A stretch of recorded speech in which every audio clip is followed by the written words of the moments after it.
Today, I'm learning about the amygdala. I wanted to learn about the amygdala because I often come across it in my research, and I thought it was an important thing to explain to my clients and to understand better. The amygdala is a small part of our brain, and it's located in the front of the hippocampus under the temporal lobes. The origin of the word is Greek, and it means almond, and it was named the amygdala after the almond because of its shape. One of its main functions is to mobilize us in an emergency, sometimes before we're even fully conscious of threat. The amygdala initiates a fast response to danger, communicating information to the hypothalamus to prepare the body for fight, flight, or flee. This response entails things such as raising heart rate, blood pressure, and tensing muscles, and slowing digestion. It does its evaluating really quickly and is crucial to our survival. And it also has a role in working to encode and consolidate emotional memories.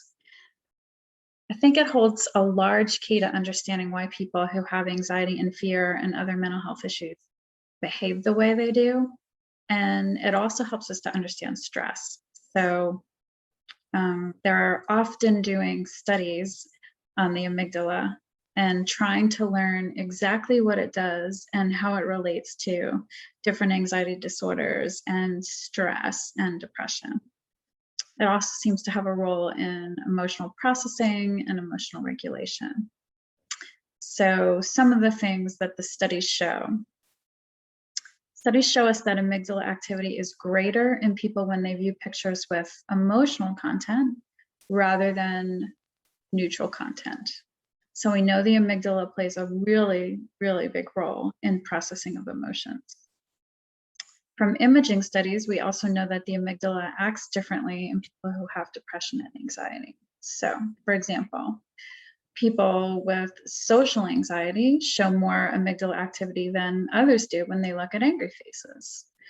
People who have PTSD show increased amygdala activation at different parts of their disorder, different times of their struggle. Research shows that certain people have more sensitivity to their amygdala. So people who have anxiety disorders of all kinds have increased amygdala activation, and people who have depression have increased activity in their amygdala when they're thinking about or exposed to negative events, and decreased activity when they're thinking about or exposed to positive events. So that's some pretty interesting research.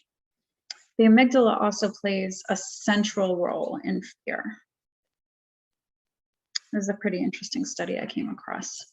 One study showed that a woman who had damage to her amygdala was unable to recognize fear in others' facial expressions because she couldn't recognize fear cues in other people's eyes. The researchers in this study learned that the amygdala helps us by prompting our visual system to search for danger and then cues it up to other parts of our brain to evaluate. So what does all this mean for everybody, for us?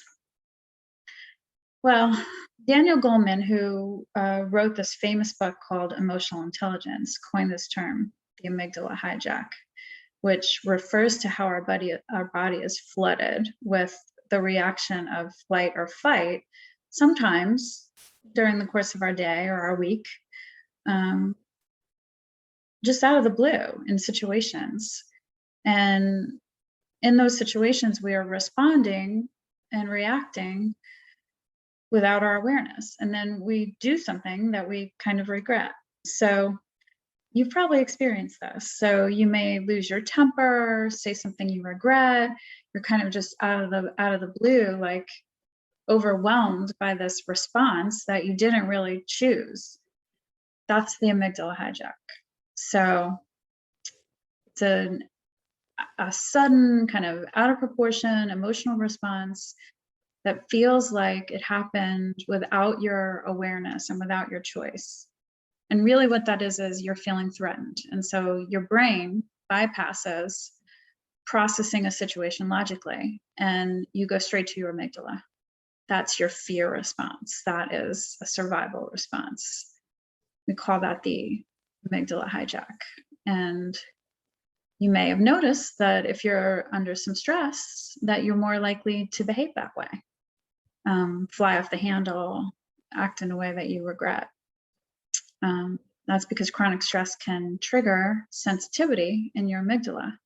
And people report more episodes of amygdala hijack when they're under stress. So I did a little research on this and learned that one of the things that we know decreases amygdala reactivity is oxytocin. And there are some things that you can do that increase oxytocin. So some studies show that you can increase oxytocin by doing some activities. And these activities are yoga, spending time with friends, people that you know care about you, people that make you feel good, petting dogs, loving kindness meditation.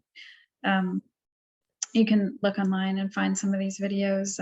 This is essentially meditations where you sit and you meditate on good, positive feelings towards other people. You can practice self-compassion. You can also do self-compassion meditations. And all these things have been shown to increase oxytocin, which decreases your amygdala reactivity. Of course, anything that you do that decreases your stress will have a positive response here too. And then something called affect labeling, which is in the moment. So that would be in the moment of an amygdala hijack, or when you find yourself in the midst of that kind of situation. You will practice what is called naming it to tame it. So affect labeling is really just taking a step back, recognizing the situation, and then labeling your emotion and your experience. So if you're noticing you're feeling out of control and your heart is beating really fast, labeling that and saying it out loud. So like, I'm noticing I'm really feeling angry. My heart is beating really fast. I just lost my temper. And what the research has found is that when you step back out of that experience and you start putting words to those things, then that enables your brain to step out of the amygdala hijack, and you can start consciously processing it and get more control of your emotions. So that's my summary of what I learned today when I studied a little bit about the amygdala hijack, and how you can work on increasing your oxytocin to help yourself with that. I'm Kristen McClure, and this is what I learned today.